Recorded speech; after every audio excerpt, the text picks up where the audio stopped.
Hello and welcome to my services marketing blog. Get comfortable, grab some popcorn, and prepare yourself to this in-depth research and explanation about the way the services are constantly evolving while appealing to the individuals, having Disney as an example.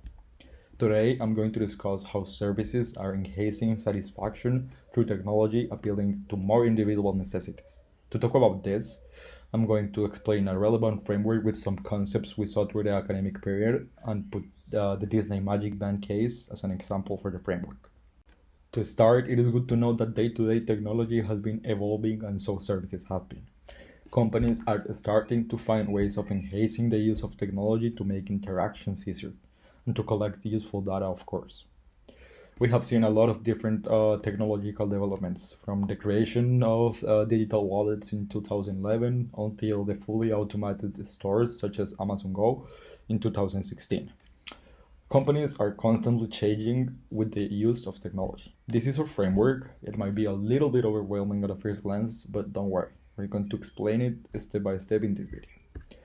Creating a smart technological experience is all about identify and slowly intervene the different touchpoints. In this process, it's very important to take care of the user adaptability, looking if they feel comfortable, and seeing step by step how they adapt to the changes. In all this evolving process, it's important to highlight that companies have to have certain things in mind when developing changes. Some people sometimes are not willing to change, and this could be a challenge when implementing a new technology, but we're going to talk about this later.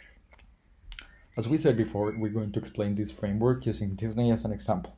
This company recently made some changes to their attraction park in the US, introducing the Magic Band and other few services such as an app and the Disney Genie. Disney basically wanted to transform the going to a park experience to a more technological and personalized experience.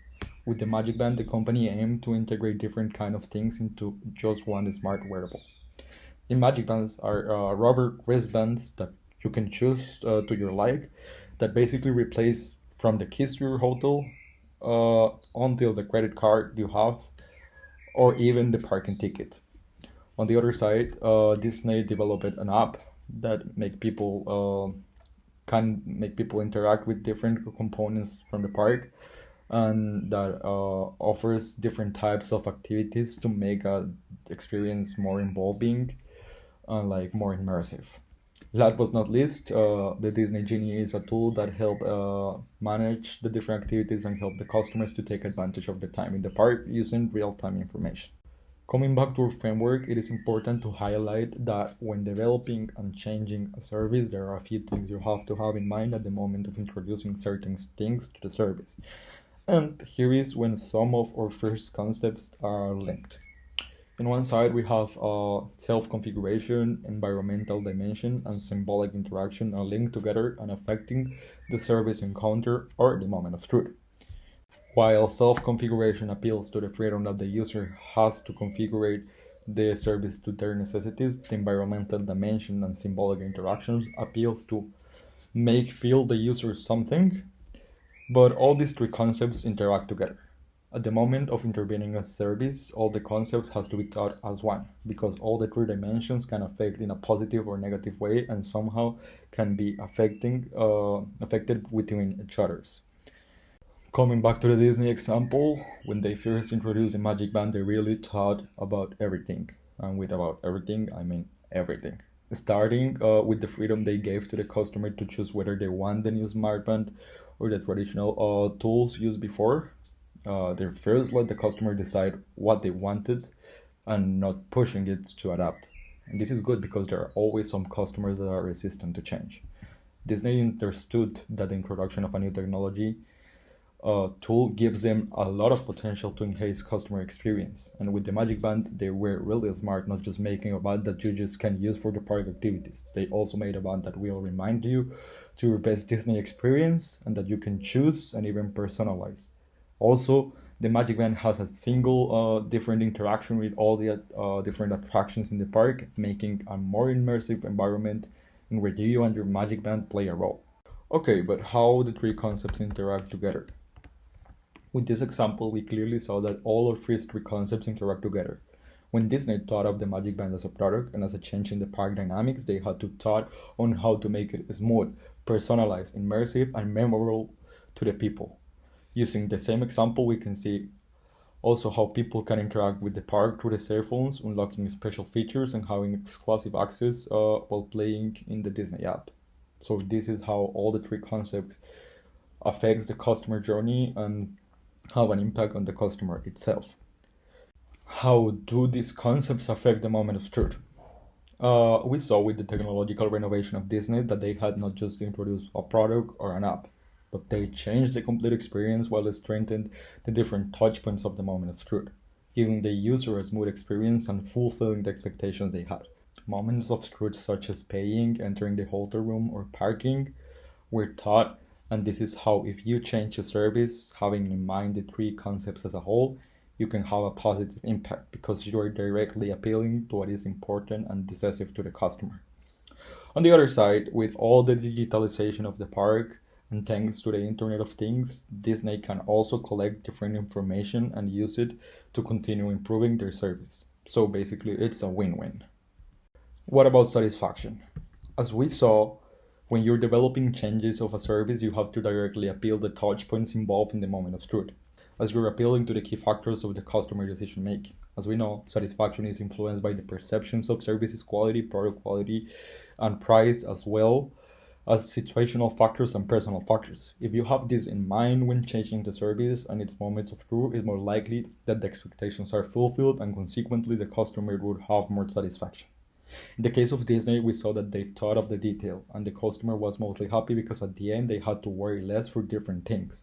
For showing this, here are some comments found in a third-party internet web pages that talk positive about the Disney bands. By this point, we have seen how Disney, with the technological renovation, has improved the smart customer experience of the user by appealing to some other concepts such as the autonomy of the user, the accessibility, the improvement of the ease of the use, the improvement of the ease of the learning, and how has transformed the perceptual and contextual experiences of the customer in a positive way, because Disney also looked at the different actors or activities involved in the change and that facilitated the customer experience. All these frameworks and examples couldn't be possible without the customer actively using the service, and this is the role of the customer in the service delivery. Here it's important to highlight that a service cannot work if the customer is not doing what it has to do. In the Disney case, customers has to be autonomous with the use of the new technologies to make the service work and to have a good experience, because otherwise the service would experience a lot of barriers. For this part, it's also important to give the customer the possibility for giving feedback, that this can be later used to improve the service itself. Our framework has been really well explained by the Disney case, but what if after understanding the role of customer in the service delivery and intervening the touch points, there are still some people that are not willing to adapt to the technological changes? Well, theory mentions that when developing changes in a new service, you have to think about the factors that can create resistance to the changes, such as perceived complexity, perceived security, general skepticism, or government surveillance. This affects directly the first part of a framework because if the resistance is big enough, the moments of truth can be affected, and therefore the satisfaction and experience will be affected too. In the Disney case, the company is directing their efforts to a technological change, however, is not directly pushing the users. As we said before, the most analogic users can still use the traditional methods.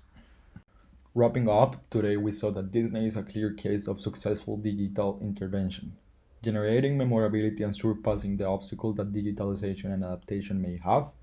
We can say that this company improved the smart customer experience. Coming back to our problem statement, we see that appealing to the individual necessities, creating symbols and symbolic interactions, and giving the customer the possibility to choose can enhance satisfaction indeed.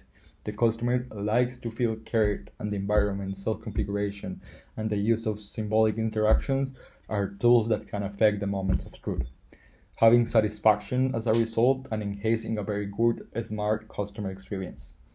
Companies have to see these concepts as tools that can be used in favor, but most important, that cannot be just omitted. By now, we covered all the concepts that we had for today. Thanks for watching, and I hope you enjoyed today's blog.